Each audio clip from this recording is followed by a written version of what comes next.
یہ پاگل تھا جو منہ سے لڑتا تھا اور تم حکومت کرتے تھے. میرے نال پالا پہ تو پتہ لگے گا بھی چلدیاں کنج نے تے کوئی چھٹے کنج آتے.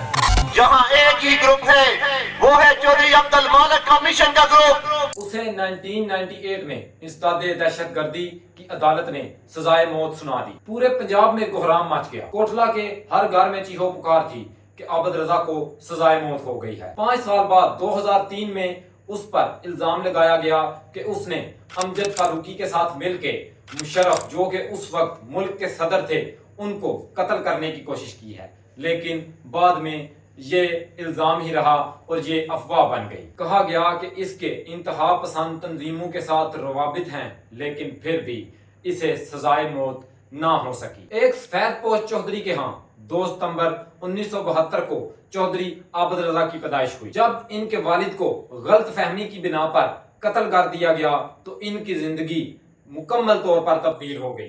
یہ تمام بھائی جلا وطنی کی زندگی گزارنے پر مجبور ہو جاتے ہیں. خیر ان کے بڑے بھائی چودھری عبدالحالی کوٹلہ واپس آتے ہیں اور آ کر اپنی سیاسی جدوجہد کا آغاز کرتے ہیں. لیکن مخالفین سے یہ سہن نہیں ہوتا اور ان کو بھی لالا موسیٰ میں قتل کر دیا جاتا ہے. ان کی میں مکمل ویڈیو بنا چکا ہوں, اس کا لنک آپ کو اوپر مل جائے گا. میرے والد نے قربانی دی, میرے بھائیوں نے قربانی دی, میں مالک کا بیٹا نہیں اگر اسے جواب نہ دوں. چودھری عابد رضا کوٹلہ اب مخالفین سے بدلہ لینے کی ٹھان لیتے ہیں. 27 فروری 1998 کو یہ اپنے مخالف پر حملہ کرتے ہیں جس کے نتیجے میں 6 افراد قتل ہو جاتے ہیں. اس حملے کے بعد چودھری عابد رضا کو جیل ہو جاتی ہے اور انہیں جیل میں سزائے موت سنا دی جاتی ہے. کچھ عرصہ بعد ان کے بھائی کے قتل کے کیس میں مخالفین کو بھی جیل ہوتی ہے اور یہ دونوں پارٹیاں جیل میں اکٹھی ہو جاتی ہیں. ان دونوں پارٹیوں کی جیل میں صلح ہو جاتی ہے لیکن والد اور بھائی کا غم عابد رضا کے دل میں ابھی تک موجود تھا اور بقول ان کے اس دشمنی کی جڑ انہوں نے چودھری برادران آف گجرات کو قرار دے دیا. اے وجاہت, اے شجاعت پرویز لائی, میں مالک کا بیٹا نہیں اگر اسے جواب نہ دوں. نہ تو اس کے در دیوار نہ کھلا دیے تو کہنا تم مالک کے خون سے نہیں, تمہیں بچا دوں. یہاں جنگجو کے لوگ بھی بیٹھے ہیں, ان کے مخبر بھی بیٹھے ہیں. خدا کی قسم ان کو بتا دینا جس دن تم نے یہ غلطی کی اپنی اولاد کا بھیانک انجام پاؤ گے. یہ عابد رضا وہ عابد رضا نہیں, یہ دور بدل چکا ہے. اگر مجھے مسلح بغاوت میں مجبور کیا اللہ رب العزت کی قسم یہ پورے گجرات کے ان نام نہاد فرعونوں کے دیوار نکلا دوں گا. اس پر عابد رضا کا اپنے بھائیوں چودھری نعیم رضا کوٹلہ اور چودھری شاہد رضا کوٹلہ سے اختلاف پیدا ہوتا ہے کہ یہ اختلاف حق تھا یا نہ حق تھا, کہ یہ دشمنی چودھری برادران کی نہیں تھی, دوئیاں خاندان اور سرور بوجھ خاندان کی دشمنی تھی. لیکن عابد رضا اپنے بھائیوں سے راہیں جدا کر لیتے ہیں. چودھری عابد رضا شدید مخالفت اختیار کر لیتے ہیں. چودھری برادران سے ان کی سیاسی مخالفت تو تھی لیکن انہوں نے یہ ذاتی دشمنی بنا لی اور یہ دشمنی آج تک جاری ہے.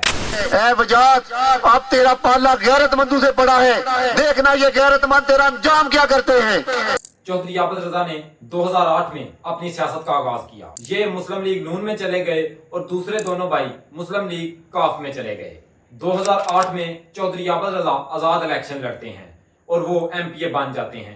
پھر 2013 میں انہوں نے نون لیگ کے پلیٹ فارم سے الیکشن لڑا اور وہ ایم این اے بن گئے. دوبارہ 2018 کے الیکشن میں بھی وہ نون لیگ کے پلیٹ فارم سے ایم این اے منتخب ہو جاتے ہیں. پھر الیکشن آتا ہے 2024 کا, جب ایک ہی گھر کے 5 بھائی آپس میں مخالف الیکشن لڑتے ہیں جن میں چودھری نعیم رضا مسلم لیگ کاف سے, چودھری شاہد رضا پی ٹی آئی سے اور چودھری شبیر احمد مسلم لیگ نون سے ایک دوسرے کے مد مقابل آتے ہیں. جبکہ عابد رضا ایم این اے کا الیکشن لڑ رہے ہوتے ہیں اور ان کے ایک اور چھوٹے بھائی کسی اور حلقہ سے چودھری تنویر احمد الیکشن لڑتے ہیں.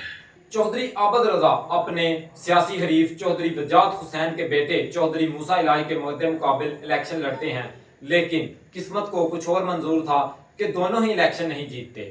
ان کے مقابلے میں چودھری الیاس الیکشن جیت جاتے ہیں. چودھری عابد رضا اور چودھری بجات حسین کی دشمنی ابھی تک جاری ہے. تو نے جنگ نہیں دیکھی وجاہت کہ تیرے خون میں کتنی گرمائش ہے اور میرے میں کتنی ہے. کسی طاغوت سے ڈرنے والا نہیں ہوں. یہ دونوں پارٹیاں ایک دوسرے کے مد مقابل اپنا کوئی عزیز, اپنا رشتہ دار یا اپنا بیٹا ایک دوسرے کے مد مقابل کھڑی کرتی آ رہی ہیں۔ چودھری عابد رضا اور ان کے بھائی عوامی خدمت میں سب سے آگے رہتے ہیں۔